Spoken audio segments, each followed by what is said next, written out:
Grand Rising. Welcome to Early Bird Tea with your girl Rachel Listens. And we're here to deliver another motivation devotional. So welcome to this self-care moment. Okay, it would be unfair not to share. So make sure you send this to someone else who cares about their self-care, because this is all that is. Because when it comes to life, you got to feed the mind, feed the body, feed the soul. That's what we're here to do, okay? That's how you know I'm definitely on an early tip. That's my first alarm of the day, and I'm already up and ready, face clean, teeth brushed, okay? So let's get into it. I just want to take a moment to say, God has been so good to me. So good, so good, so good. Too good. Too good. And today on this beautiful, June 2nd, we are on day 14 of Be Still. Day 14 of Be Still. Feel free to go back and watch the other days and catch up. But today we are on day 14. The recommended readings are Isaiah 26 and, come on phone, Isaiah 26. Hold on, I'm having technical difficulties. Ouch. Isaiah 26 and Isaiah 27. 26 to 27, 26 to 27, 26 to 27. Which one should I read? Which one? I hope you didn't see that. Which one? I think I'm going to read 27. I don't know why. Something's just telling me to read 27. We're going to find out later why God is telling me to read 27 and not 26. But you should go read 26 on your own. I'll read 27 with you. We'll read 27 together. And then you can go take care of that on your own. Give you a little bit of homework. I love giving homework. I don't know why. Because, I'm home. And maybe, I know people like to work. Maybe that's why. But you got to work for this water sometimes. You got to work for it. Even showing up right here, that's already, you already done put in work. So you should already be proud of yourself for showing up, okay? So, let's get into it. Isaiah 27, 1 to 12. In that day, the Lord will take his terrible swift sword and punish Leviathan, the swiftly moving serpent, the coiling, riding serpent. He will kill the dragon of the sea. In that day, sing about the fruitful vineyard. I, the Lord, will watch over it, watering it carefully. Day and night I will watch, so no one can harm it. My anger will be gone. If I find barriers and thorns growing, I will attack them. And I feel like this is talking to us about ourselves, because we are that fruitful vineyard. So when you are that fruitful vineyard, you have to seek within yourself and look for what is not of God, and you have to do something about it. And doing something about it is just taking it to God and being like, hey, God, like, this thing be in my life, getting in the way of me getting more of you. So I need you to come into my life, and I need you to take it away. Like, that's already doing something about it. Calling it out is the first thing. Second thing is calling him onto it and telling him, hey, this gotta go. It's getting in the way. So you need to help me with taking this out. And don't get tired of telling him, even though he hears you the first time. He hears you the first time. But don't get tired, because when you want it, it's like feeding a fire. You will keep feeding that fire. Keep saying, I need this gone. I need this gone. I need this gone. Whatever it takes. And that's also going to remind you in your own mindset that you want better for yourself. So then your mindset is going to want to start changing, and not only talking about what you need gone, but you need to talk about what you need replacing whatever you're trying to get out of you. Okay? So I will attack them. I will burn them up. Unless they turn to me for help, let them make peace with me. Yes, let them make peace with me. You have to make peace with your issues. That way you know what, this is a part of me, but since I know that it's a problem, it's gonna turn around. It's gonna work for me in the long run. It's coming, it's coming, it's coming, it's coming, okay? The time is what? The time is coming. Isaiah 26 verse 6. The time is coming when when Jacob's descendants will take root. Israel will bud and blossom and fill the whole earth with fruit. Has the Lord struck Israel as he struck her enemies? Has he punished her as he punished them? No, but he exiled Israel to call her to account. She was exiled from her land as though blown away in a storm from the east. The Lord did this to purge Israel's wickedness. Aha! Now we know why. Now we know why they're suffering. Now we know why things go bad. It's to purge the wickedness. Grand Rising. To take away all her sin. As a result, all the pagan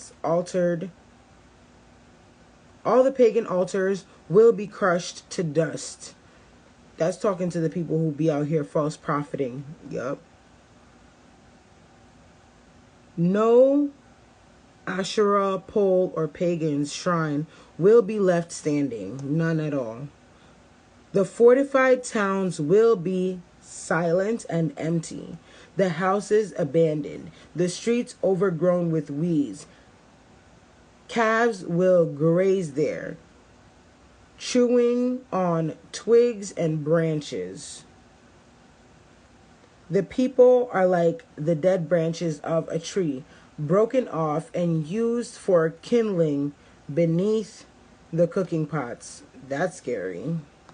Israel is a foolish and stupid nation. Y'all, I'm reading what it says, okay? I didn't make this stuff up. For its people have turned away from God. That's a little disrespectful, but I fully understand why this is so harsh. But foolish and stupid nation, that's a little harsh, okay? Therefore, the one who made them will show them no pity or mercy. Yet, the time will come when the Lord will gather them together like hand-picked grain. One by one, he will gather them for the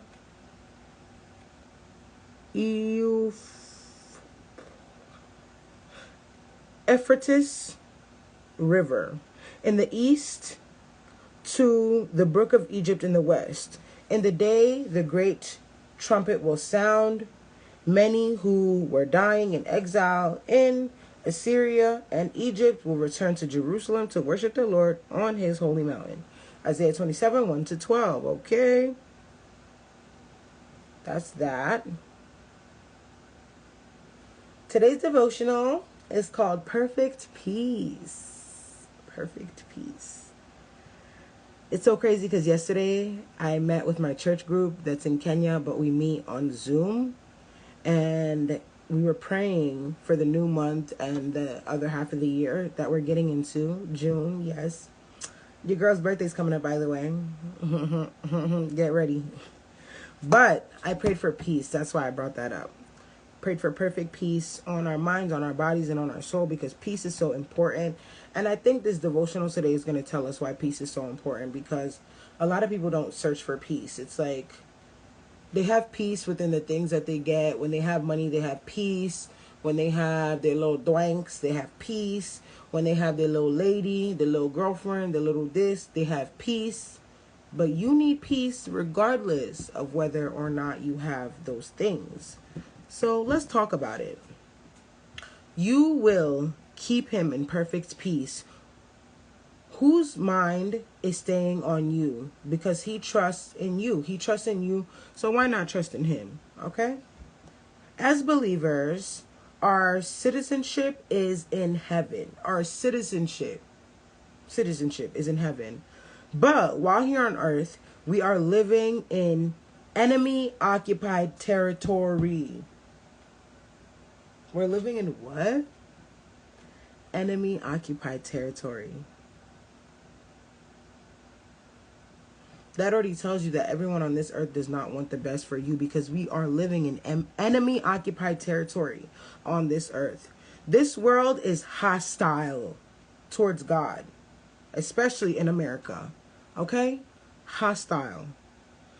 This world, it showed up again, is hostile toward God. And daily, the believer battles the world, the flesh, and the devil. We battle what? The world, the flesh, and the devil. The flesh is our own skin and body. You're battling even within yourself, which is crazy. But we already know. We already know what it's like. We're living in these bodies.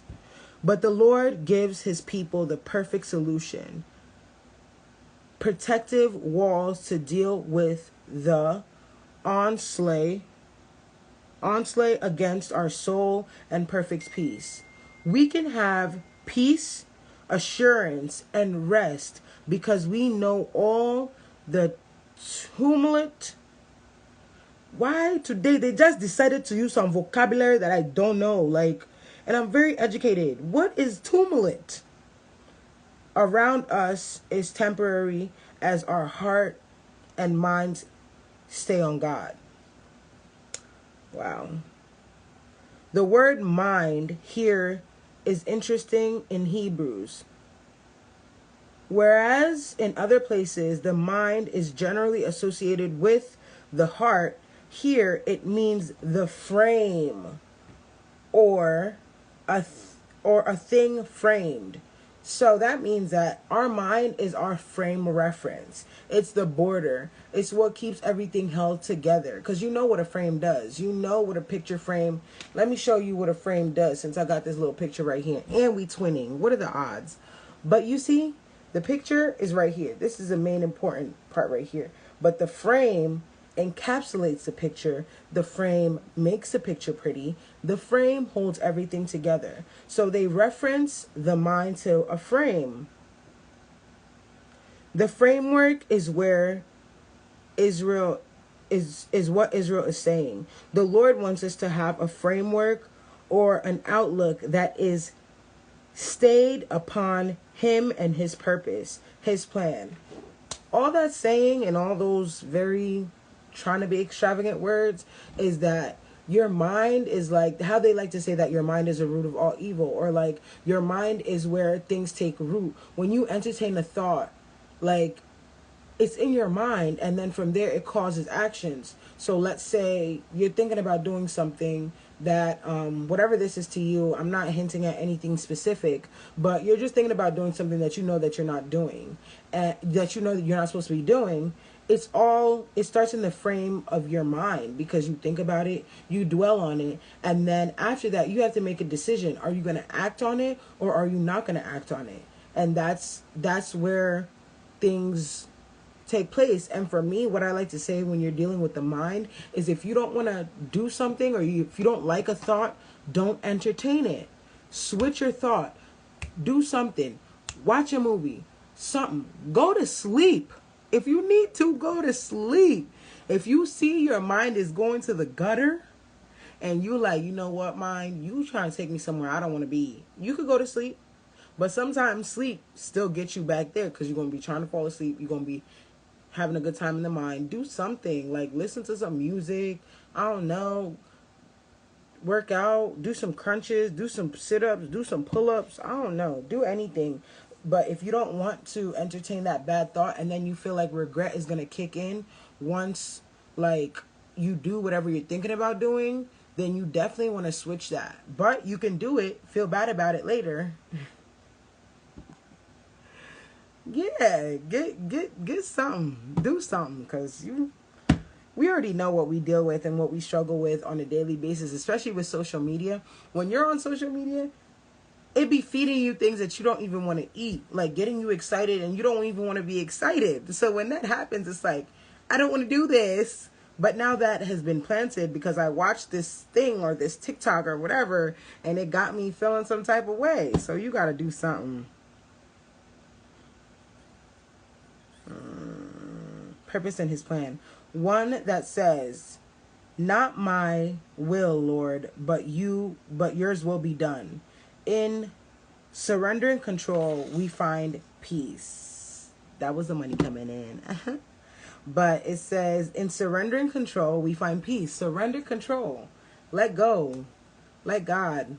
And I know it's easy to say and it's harder to do. But when you realize that the only thing that God really wants for you is peace, it makes you let go a little bit easier. And also when you realize that he ordained your life before your parents was even thinking about getting freaky, okay? He knew you were gonna be here before that. He could have planted that thought in them, like, to make you be here at this moment. But once you know that he thought about you before you could even have a thought in general, then you're like, okay, God, you put me here. You bless me with this. You bless me with that. Even the problems are still kind of at times blessings. Let's see what you're going to do with them, because I don't know what to do with it. I'm not about to worry. I didn't ask for this. I didn't ask for this. All of us as kids, as children, as people in general, we didn't ask to be here. We didn't go to our parents and be like, hey, parents, have me. I want to be on earth. Like, no. Our parents made that decision. God blessed them with a blessing for that decision to come into fruition. Okay, bars. But we didn't ask for this. But yeah. From Consumption of the World, Part 2. And like I said, recommended reading Isaiah 26 and 27. You didn't ask for this. Realize that. Once you realize that you didn't ask for this, that you didn't want to be here, you start to tap into the peace that was rightfully meant for you, because you start to let go and worry less and care a little bit less, but still care because it is your life. And that's why the least thing we can do for ourselves is go to the person who put us here in the first place and be like, hey, yo, you put me here. You know what you need from me. I don't know. I'm just a being like everybody else. I'm going to do what I do, and I'm going to see what you do from what happens there. All I know is what I'm going to do for you is I'm going to pray. I'm going to remember you. I will thank you for your presence in my life, and I will surrender, and I'll ask for your guidance. That's all. Simple. Period. I don't even have anything else to say. I'm done. I'm all out of words today. Thank you for showing up for yourself. It would be unfair not to share. I appreciate you. And I will see you soon. Thank you so much. I really appreciate the fact that you're here. Toodles.